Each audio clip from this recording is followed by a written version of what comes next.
شايفين حلاوة وجمال قوارب الكفتة بالبطاطس؟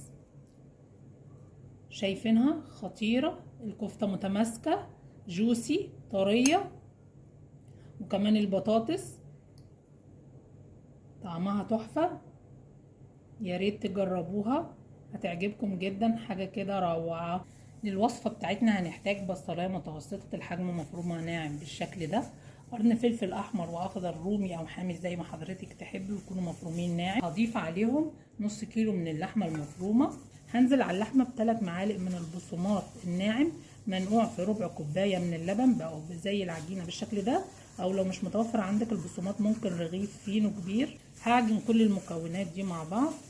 بعد ما خلطت كل المكونات بالشكل ده مع بعض هضيف عليهم بيضة، نص معلقة صغيرة من الفلفل الاسود، معلقة صغيرة من الملح، معلقة صغيرة مليانة كده من بهارات الكفتة، نص معلقة صغيرة من البيكنج باودر عشان تديني هشاشة حلوة، معلقتين زيت كبار. واعجن المكونات دي كلها كده مع بعض لحد ما تمتزج. بعد ما عجنت المكونات كلها كده مع بعض ونعمتها بقت بالشكل الجميل ده، باخد كورة من اللحمة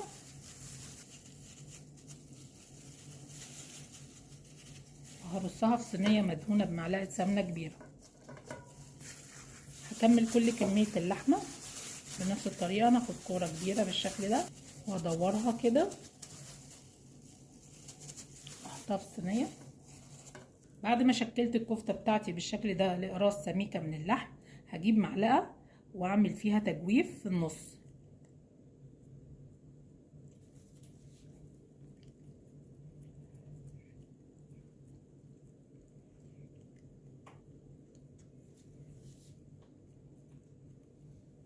هنعمل حشوة لذيذة لقوارب الكفتة بتاعتنا، بطاطس مسلوقة ومهروسة بالشكل الجميل ده تكون لسه دافية معايا. هضيف عليها مكعب من الزبدة، ربع كوباية من اللبن، وهقلب المكونات دي كلها مع بعض. خلطت كده البطاطس مع الزبدة مع اللبن وبقت بالقوام الكريمي الناعم ده. هتبلها ملح، فلفل، معلقة صغيرة من بهارات البطاطس. جهزنا الحشوة السريعة اللذيذة دي وطعمها حكاية. بعد ما تبلناها هنجيب قوارب الكفتة بتاعتنا ونبدأ نحشيها. لو حضرتك مش عايزة تحشي الحشوة دي ممكن تعملي بطاطس محمرة مع شوية فلفل ألوان وشوية طماطم متقطعين مكعبات صغيرة وتحشيهم بيها. ممكن كمان تحشيهم بشوية بسلة وجزر، الحشوة اللي تحبيها اعمليها. هحط كده كرات من البطاطس.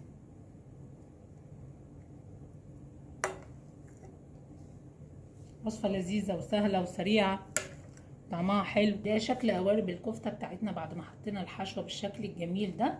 هندلع الحشوة كمان بشوية جبنة من الموتزاريلا، لو مش متوفرة عندك مفيش مشكلة، حطي اي نوع جبنة. شايفين شكلها الجميل بقى عامل ازاي؟ هندخلها الفرن على درجة حرارة 200 لحد ما الكفتة تستوي والجبنة تسيح وتاخد اللون الجميل. شايفين شكل قوارب الكفتة بعد ما خرجت من الفرن عاملة ازاي؟ عايزة اقول لكم ريحتها خطيرة، طعمها جميل جدا. لما تجربوها مش هتبطلوا تعملوها، حاجة كده روعة.